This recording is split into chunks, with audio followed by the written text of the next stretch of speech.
അന്താരാഷ്ട്ര രാഷ്ട്രീയത്തിൽ അത്യന്തം ഗൗരവകരമായ ഒരു വെളിപ്പെടുത്തലാണ് ഇപ്പോൾ പുറത്തു വന്നിരിക്കുന്നത്.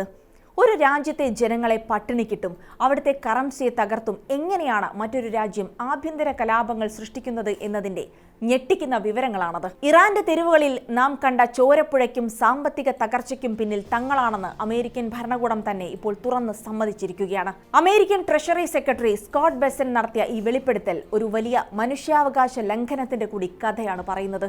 വിശദമായി പരിശോധിക്കാം. സ്വാഗതം ഇൻഡെപ്തിലേക്ക്.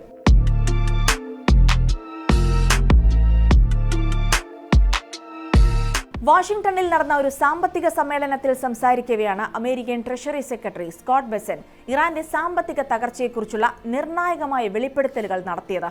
ഇറാനിൽ സമീപകാലത്തുണ്ടായ ജനകീയ പ്രതിഷേധങ്ങൾ സ്വാഭാവികമായി ഉണ്ടായതല്ല എന്നും മറിച്ച് അമേരിക്കൻ ഭരണകൂടം ആസൂത്രിതമായി അവിടെ ഡോളർ ക്ഷാമം സൃഷ്ടിച്ചതിന്റെ ഫലമാണെന്നും അദ്ദേഹം തുറന്ന് സമ്മതിച്ചു. ഇറാന്റെ ഔദ്യോഗിക കറൻസിയായ റിയാലിന്റെ മൂല്യം തകർക്കാനും അതുവഴി രാജ്യത്ത് കടുത്ത സാമ്പത്തിക അസ്ഥിരത ഉണ്ടാക്കാനുമാണ് അമേരിക്ക ലക്ഷ്യമിട്ടത്. ഇറാന്റെ എണ്ണ വരുമാനം തടയുന്നതിനൊപ്പം അയൽ രാജ്യങ്ങളിൽ നിന്ന് ഇറാനിലേക്ക് ഡോളർ എത്തുന്നത് കർശനമായി നിയന്ത്രിച്ചും അന്താരാഷ്ട്ര ബാങ്കിംഗ് സംവിധാനങ്ങളിൽ നിന്ന് അവരെ പൂർണ്ണമായും ഒറ്റപ്പെടുത്തിയുമാണ് ഈ ഡോളർ ക്ഷാമം അമേരിക്ക ഉറപ്പാക്കിയത്.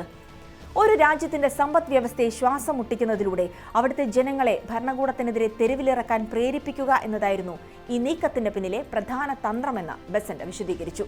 സാധനങ്ങളുടെ വില കുതിച്ചുയരുകയും ജനജീവിതം ദുസ്സഹമാവുകയും ചെയ്തതോടെ പ്രക്ഷോഭങ്ങൾ പൊട്ടിപ്പുറപ്പെടുമെന്ന് അമേരിക്ക മുൻകൂട്ടി കണക്കുകൂട്ടിയിരുന്നു.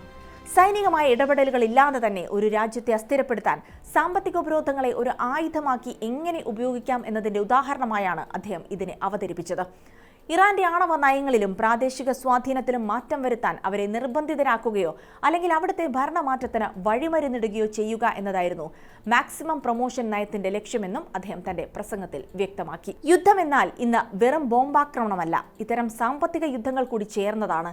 ഒരു ജനതയുടെ അന്നം മുട്ടിക്കുന്നതിനെ എക്കണോമിക് സ്റ്റേറ്റ് ക്രാഫ്റ്റ് എന്നൊക്കെ ഓമന പേരിട്ട് വിളിക്കാമെങ്കിലും സ്വന്തം രാഷ്ട്രീയ നേട്ടങ്ങൾക്കായി ഒരു രാജ്യം മറ്റൊരു രാജ്യത്തെ ജനജീവിതം തകർക്കൽ തന്നെയാണിത്.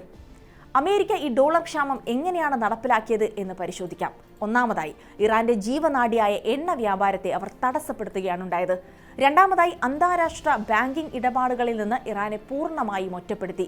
ഏറ്റവും ഭീകരമായ കാര്യം, മറ്റ് രാജ്യങ്ങൾ ഇറാനുമായി മരുന്നോ ഭക്ഷണമോ വ്യാപാരം ചെയ്യാൻ പോലും ഭയപ്പെടുന്ന സാഹചര്യം അമേരിക്ക സൃഷ്ടിച്ചു എന്നതാണ്.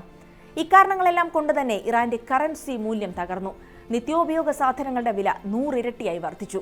സാധാരണക്കാർക്ക് മരുന്നും ഭക്ഷണവും വാങ്ങാൻ കഴിയാത്ത സാഹചര്യം വന്നു. ഈ കടുത്ത പട്ടിണിയാണ് അവരെ തെരുവിലേക്ക് നയിച്ചത്. ഇത് സ്വാഭാവികമായ ഒരു പ്രതിഷേധമല്ല, മറിച്ച് വാഷിംഗ്ടണിലിരുന്ന് എഴുതിയ തിരക്കഥയുടെ ഭാഗമെന്നാണ് അമേരിക്കൻ ട്രഷറി സെക്രട്ടറി സ്കോട്ട് ബെസന്റിന്റെ വെളിപ്പെടുത്തലോടെ ഇന്ന് വ്യക്തമാകുന്നത്. ഒരു പരമാധികാര രാജ്യത്തിന്റെ ആഭ്യന്തര കാര്യങ്ങളിൽ ഇടപെടാൻ മറ്റൊരു രാജ്യത്തിന് എന്ത് അവകാശമാണുള്ളത് എന്നാണ് യുഎസിന്റെ നടപടിയെക്കുറിച്ച് വിമർശകർ ചോദിക്കുന്നത്. ഒരു ഭരണകൂടത്തെ തകർക്കാൻ വേണ്ടി ആ രാജ്യത്തെ കോടിക്കണക്കിന് ജനങ്ങളെ ദുരിതത്തിലേക്ക് തള്ളിവിടുന്നത് യുദ്ധക്കുറ്റത്തിന് തുല്യമല്ലേ എന്നും വിമർശകർ ചോദിക്കുന്നു. അമേരിക്കൻ ഉദ്യോഗസ്ഥർ തന്നെ ഈ ക്രൂരതയെ ഒരു വിജയമായി കൊട്ടിഘോഷിക്കുന്നു എന്നതാണ് ഏറ്റവും ഗുരുതരമായ കാര്യം. വെടിയുണ്ടകൾ ഉപയോഗിക്കാതെ തന്നെ ഒരു രാജ്യത്തെ തകർക്കാൻ കഴിഞ്ഞു എന്നാണ് അവർ അവകാശപ്പെടുന്നത്.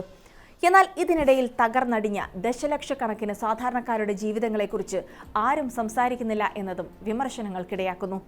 ലോക പോലീസായി സ്വയം പ്രഖ്യാപിക്കുന്ന അമേരിക്കയുടെ ക്രൂരമുഖം ലോകത്തിന് മുന്നിൽ തുറന്നു കാട്ടുകയാണ് സ്കോട്ട് ബെസന്റിന്റെ ഈ പ്രസ്താവന. ഈ ആസൂത്രിത നീക്കം ആഗോളതലത്തിൽ തന്നെ വലിയ പ്രതിഷേധങ്ങൾക്ക് കാരണമാകുന്നുണ്ട്.